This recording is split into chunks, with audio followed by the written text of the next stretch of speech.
बिस्मिल्लाहिर्रहमानिर्रहीम। दोस्तों, खाना काबा अल्लाह ताला का वो घर है जहाँ ऐसी ऐसी मोजज़ात होती हैं जिनको देखकर इंसान की अक्ल दंग रह जाती है, इंसान के रोंगटे खड़े हो जाते हैं, ज़बान से अल्लाह अल्लाह का विर्द जारी हो जाता है, क्योंकि ये अल्लाह ताला का वो मुक़द्दस घर है जहाँ इंसान की कोई भी दुआ रद्द नहीं होती।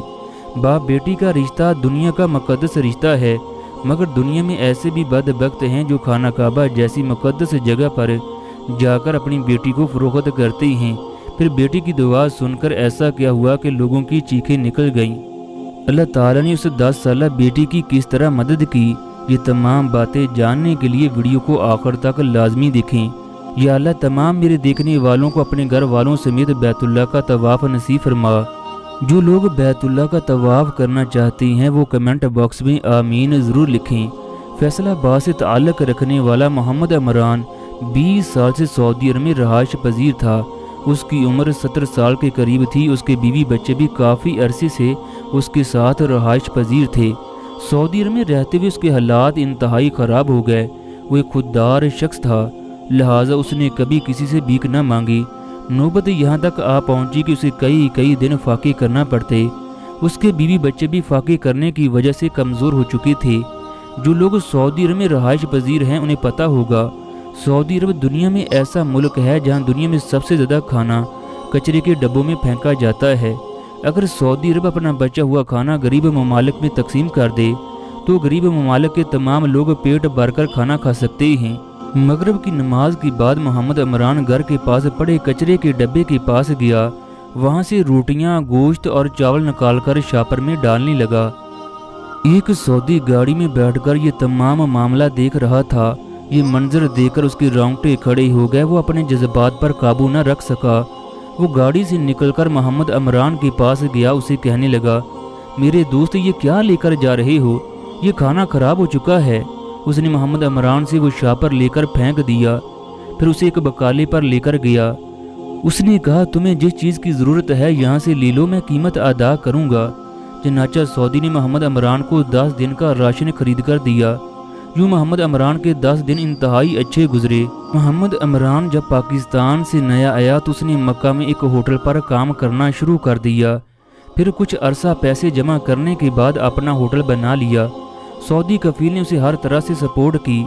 वक्त गुजरता गया, अल्लाह ताला ने उसे बेतहाशा दौलत से नवाजा। उसके बच्चे मक्का के अच्छे स्कूलों में पढ़ रहे थे। घर में आला से आला कलीन बिछे हुए थे। अल गर्ज अल्लाह ताला ने उसे हर नेमत से नवाजा। उसका होटल मक्का के इब्राहिम खलील रोड पर वाक़या था, जहाँ पर पाकिस्तानियों और इंडियन ज़ायरीन का रश लगा रहता। मोहम्मद इमरान की तरक्की देखकर उसका कफील उसे हसद करने लगा। चनाचा एक दिन कफील ने उसके कारोबार पर कब्जा कर लिया। यूँ मोहम्मद इमरान एकदम से ज़मीन पर आ गिरा। 3 साल से सऊदी अदालत में उसका केस चल रहा था। उसके घर की तमाम चीज़ें फ़रोख्त हो गईं। वो पाई का मोहताज हो गया। नौबत यहाँ तक आ पहुँची कि उसे बच्चों समेत कई दिन फाके करना पड़ते। इसी परेशानी की वजह से उसे 2 बार हार्ट अटैक हुआ। वो मौत की वादी से वापस आया, लिहाजा वो इस काबिल भी नहीं था कि मजदूरी करके बीवी बच्चों का पेट पाल सके। मोहम्मद इमरान का बेटा 10 साल का जबकि बेटी 12 साल की थी। अदालत में केस को चलते हुए 8 साल का अरसा हो गया। घर के हालात इस कदर ख़राब हुए, उन्हें डर था कि कहीं मौत ना वाक़या हो जाए। अब वो सोचने लगा, मैं अपनी बेटी की शादी किसी सऊदी से कर देता हूँ। इस तरह हमारे घर के हालात बदल जाएंगे। कम अज़ कम मेरे बच्चे तो खुशहाल हो जाएंगे। वो सारी रात अपनी बेटी की शादी के बारे में सोचता रहा। जब सुबह को उसने अपनी बीवी से बात की तो उसने झगड़ना शुरू कर दिया कि तुम मेरी बेटी को फ़रोख्त करना चाहते हो।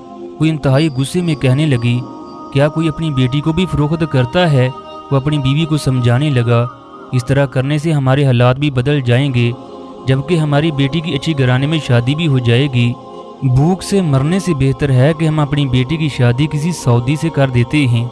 अगर हम इस तरह भूखे रहे तो हो सकता है हमें से कोई भी जिंदा ना बचे।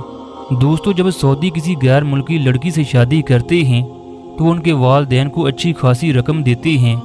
चनाचा मोहम्मद इमरान ने अपनी बेटी का 50,000 रियाल की इवज़ एक सऊदी से शादी करने का फैसला कर लिया। चनाचा एक मुकर्ररा जगह पर उसकी बेटी और सऊदी का निकाह हो गया। سعودی نے 50,000 ریال دیے، یہ اس کے لیے بہت بڑی رقم تھی۔ محمد عمران کی بیٹی روتی رہی کہ بابا میں آپ کے ساتھ جانا چاہتی ہوں۔ اس کی عمر انتہائی کم تھی، مگر وہ حالات کے ہاتھوں مجبور تھا۔ وہ اپنی بیٹی کو روتا ہوا چھوڑ کر آ گیا۔ اس کے بعد وہ مارکیٹ گیا تاکہ گھر والوں کے لیے کھانے کے لیے کچھ لے سکے۔ اس نے سودا سلف لینے کے لیے جب جیب میں ہاتھ ڈالا تو تمام رقم غائب تھی۔ اس کے پاؤں کے نیچے سے زمین نکل گئی۔ محمد عمران وہیں پر بیٹھ کر زارو قطار رونے لگا۔ ایک طرف تو وہ بیٹی سے ہاتھ دھو بیٹھا، جبکہ دوسری طرف اس کی رقم بھی غائب تھی۔ وہ اس قدر حواس باختہ تھا کہ اسے کچھ بھی سمجھ نہیں آ رہا تھا کہ اب میں کیا کروں۔ پھر اچانک اسے خیال آیا تو اس شہر میں ہے جہاں اللہ تعالیٰ کا گھر ہے، چنانچہ وہ گرتا پڑتا بیت اللہ میں چلا گیا۔ اللہ کے حضور رو رو کر دعائیں کرنے لگا، یا اللہ آج میرے صبر کی انتہا ہو گئی، میرے پاس کچھ بھی باقی نہ بچا، میں اب کیا کروں؟ یا اللہ میں آزمائش کے قابل نہیں ہوں، یا اللہ مجھے معاف فرما دے۔ طواف کرتے وقت اس کی زبان سے یہی الفاظ جاری تھے۔ اتنے میں اس نے دیکھا وہ سعودی اس کی بیٹی کے ساتھ کعبہ کا طواف کر رہا تھا۔ محمد عمران طواف کے دوران سوچنے لگا، یہ آدمی جیسے ہی بیت اللہ سے باہر نکلے گا میں اس کو قتل کر دوں گا، جبکہ اپنی بیٹی کو اپنے ساتھ گھر لے جاؤں گا۔ سعودی نے جیسے ہی طواف مکمل کیا، اس کے بعد اس نے مقام ابراہیم کے پاس نفل ادا کیے۔ چنانچہ سعودی نے محمد عمران کو دیکھ لیا۔ وہ دیکھتے ہی اسے کہنے لگا، یہ لڑکی تمہاری کیا لگتی ہے؟ اس نے کہا، یہ میری بھتیجی ہے۔ سعودی کہنے لگا، تم جھوٹ بولتے ہو، یہ تمہاری بیٹی ہے۔ لڑکی نے مجھے سب کچھ بتا دیا ہے۔ وہ کہنے لگا، اس کی عمر بہت چھوٹی ہے، لہٰذا میں اسے طلاق دیتا ہوں۔ محمد عمران نے اسے اپنی تمام مجبوریوں سے آگاہ کر دیا۔ سعودی کو محمد عمران پر بڑا ترس آیا، لہٰذا اس نے شراکت داری کے ساتھ اس کے ساتھ ہوٹل کا کاروبار شروع کر لیا۔ ان کا کاروبار چل نکلا۔ یوں دنوں میں ان کے حالات بدل گئے۔ دوستو، محمد عمران کے جو 50,000 ریال گم ہوئے، جب وہ راستے سے گزر رہا تھا ایک آدمی دوڑتا ہوا اس کے پاس آ کر کہنے لگا، میں تمہیں صبح سے تلاش کر رہا ہوں، میں نے تمہاری رقم سڑک پر گرتے ہوئے دیکھی، میں تمہاری رقم تم کو واپس کرنا چاہتا ہوں۔ اس طرح محمد عمران کو اس کی گمشدہ رقم بھی مل گئی۔ یوں اللہ تعالیٰ نے اس پر کرم کے دروازے کھول دیے۔ 5 مہینے کے بعد سعودی عدالت کی جانب سے فیصلہ آ گیا کہ وہ سعودی جس نے اس کے ہوٹل پر قبضہ کیا اسے 5 لاکھ ریال جرمانہ ہوگا۔ یوں اس کا پرانا کاروبار بھی واپس ہو گیا۔ دوستو، اللہ کے گھر میں ہر دعا قبول ہوتی ہے، مگر شرط یہ ہے کہ ہمیں مانگنا آ جائے۔ خانہ کعبہ دنیا کی واحد جگہ ہے جہاں دعا مانگنے پر اللہ تعالیٰ کے فرشتے بھی آمین کہتے ہیں۔ یہ جگہ 70,000 فرشتے ہر وقت طواف کرتے ہیں۔ اس جگہ اللہ تعالیٰ کی خاص نظر کرم ہوتی ہے، اللہ کی رحمت برستی ہے۔ خانہ کعبہ کا بہت بلند مقام ہے۔ حضور اکرم صلی اللہ علیہ وآلہ وسلم کو اس جگہ سے بہت پیار تھا۔ جب مکہ والوں نے اس جگہ سے نکالا تو آپ صلی اللہ علیہ وآلہ وسلم نے پہاڑ کی چوٹی پر چڑھ کر فرمایا، اے مکہ، مجھے تجھ سے بہت زیادہ محبت ہے، مگر تیرے شہر کے باشندے مجھے یہاں رہنے نہیں دیتے۔ اللہ تعالیٰ تمام میرے دیکھنے والوں کو بیت اللہ کی زیارت نصیب فرمائے۔